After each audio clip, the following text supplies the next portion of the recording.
आगे मैं कौन मामा हरदी चढ़ावे लेना आगे मैं कौन मामा हरदी चढ़ावे लेना आगे मैं कौन मामा हरदी चढ़ावे लेना आगे मैं कौन मामा हरदी चढ़ावे लेना आगे मैं मामा से मामा या कोना मामा आगे मैं मामा से मामा या कोना मामा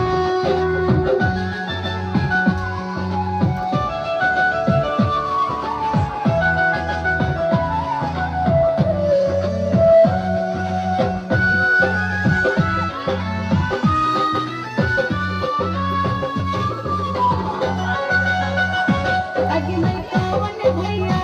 हरदी चढ़ावे लेना आगे मैं कौन भैया हरदी चढ़ावे लेना आगे मैं कौन भैया हरदी चढ़ावे लेना आगे मैं कौन भैया हरदी चढ़ावे लेना आगे मैं भैया से भैया या कोना भैया ना आगे मैं भैया से भैया या कोना भैया